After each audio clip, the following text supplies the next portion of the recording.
long into our future. We remember the values by which he lived, the ideals he embraced, his dignity, his diligence, his candor, and concern for the well-being of all Kenyans. As a leading figure in Kenya's post-independence history,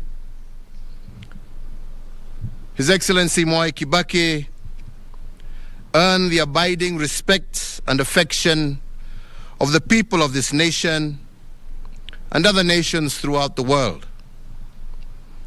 President Kibaki will forever be remembered as a gentleman in Kenyan politics, a brilliant debater whose eloquence, wit, and charm won the day time and time again. His contributions in the Ministry of Finance and as Vice President saw Kenya's economy grow steadily, fueled by a commodities boom, as well as fiscal and monetary policies that were the backbone of his economic philosophy. Believing that Kenya was once again ripe for a vibrant multi-democracy, President Kibaki exited from government and led the charge to keep the ruling party accountable. His contributions to the restoration of multi-party democracy as the leader of the official opposition, combined with his track record and impressive credentials, made Mwai Kibaki the natural choice for selection as the opposition consensus candidate against my own candidature in the year 2002 and the presidential elections that followed thereafter. On the 30th of December 2002, Mwai Kibaki was sworn in as the third President of the Republic of Kenya. He served as head of state and government until the 9th of April 2013. The late former President's administration conceptualized and spearheaded transformation in crucial sectors such as education through the globally lauded free primary education program, infrastructure developments in transport and energy, and increasing the availability and access to health care for his fellow Kenyans. In honor of this great statesman, Kenya remains committed to maintaining policies that promote economic and social empowerment, democracy, the rule of law, and respect for human rights. The late President Kibaki championed the realization and objectives of the East African Community Common Market, of trade liberalization for the citizens of partner states of the East African Community. His inclusive spirit and conviction for economic empowerment transcended the territory of Kenya towards cross-border economic stability. The late former president's central role in shepherding Kenya into a new constitutional dispensation, a culmination of a decade-long quest, is a towering legacy that immortalizes President Kibaki.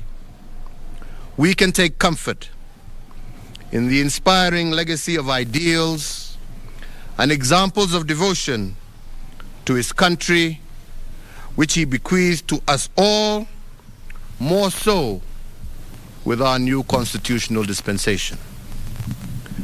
His dedication and love for our country undoubtedly honors Kenya, East Africa, Africa, and in the world. He leaves behind a more united and prosperous Kenya, as well as a template for servant leadership, which we must continue to nurture and improve for generations to come. And on his passing, today we once again renew our pledge in tribute to our great leader to foster. As we mourn the passing of an icon, we can rejoice in the lifelong companionship he enjoyed with his now departed wife, Her Excellency Mama Lucy Kibaki, and his extended family.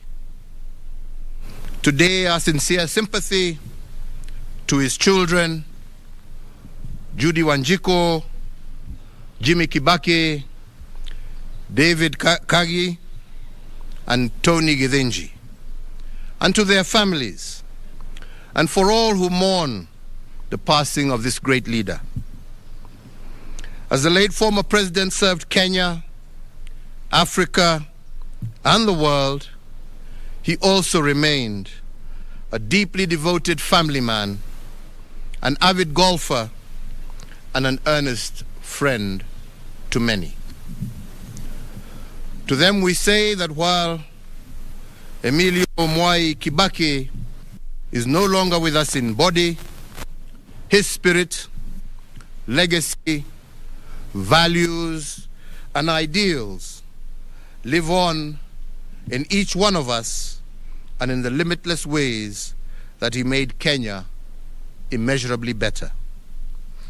Mwai Kibaki lives on in the hearts of millions of Kenyans, East Africans, and Africans who benefited from his leadership, admired his character, and were inspired by his example. Mwai Kibaki lives on in our fond memories of his strength of will, his charm, his wit, and his passionate love for God, for family, and for nation. In honor of the life and times of the late former President Emilio Stanley Mwai Kibaki, and on behalf of a grateful nation, I, Uhuru Kenyatta, under the authority vested in me as the President of the Republic of Kenya and the Commander-in-Chief of the Kenya Defense Forces, do hereby order and direct that one, in testimony of the highest of esteem in which all Kenyans hold the person of Mwai Kibaki, the nation will observe a period of national mourning from today until sunset.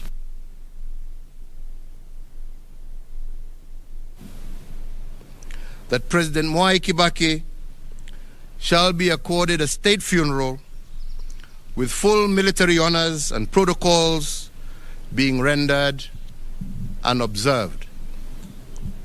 3, that the flag of the Republic of Kenya shall be flown at half-mast at State House and all Kenyan diplomatic missions, public buildings, public grounds, all military bases, posts, and stations, on all naval vessels of the Republic of Kenya and elsewhere throughout the entire territory of the Republic of Kenya from today until sunset on the day of his internment. And 4, that the President, the Deputy President, the Chief Justice, Cabinet Secretaries, the Speaker of the National Assembly, the Speaker of the Senate, Kenya's diplomats abroad, and whomsoever else is so authorized by law, national flag on their official motorcade from today sunset on the day of his internment. May President Kibaki's family be comforted, may his memory be honored, and may his example be emulated. This issued under the hand and seal of the President at State House, Nairobi, on the 22nd day of April, the year of our Lord, 2022.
Toa hizi mic uzime umpatie huyo.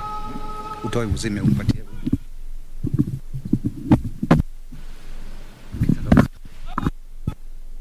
Nairobi. Nairobi, ambapo ametangaza kifo cha aliyekuwa rais wa 3 wa taifa Jamhuri la Kenya, Emilio Stanley Mwai Kibaki, ambaye ameiaga dunia. Rais Emilio Kibaki alihudumu kama rais wa 3 wa Jamhuri ya Kenya kati ya mwaka 2002 na 2013, na Kibaki alizaliwa katika mji wa Kimuri, Gatuyaini, na ameiaga dunia akiwa na miaka 90. Alizaliwa mwaka 1931 na mkewe Lucy Kibaki aliaga dunia mwaka 2016. Rais Mwai Kibaki aliyekuwa rais wa 3 wa Jamhuri ya Kenya alihudhuria shule ya upili ya Nyeri High na shule ya upili ya Mangu na vile chuo kikuu cha Makerere, na alihudumu kama mbunge wa Othaya katika gatuzi la Nyeri kati ya mwaka 1974 na mwaka 2013. Kabla hayo alihudumu kama mhadhiri na vile mwanasiasa, na alishikilia wadhifa katika Wizara ya Fedha kati ya mwaka 1969 na mwaka 1982, na vile alihudumu kama naibu rais kati ya mwaka 1978 na 1988. 1978 na kati ya mwaka 1978 na mwaka 1988 alipohudumu kama naibu rais wa Jamhuri ya Kenya.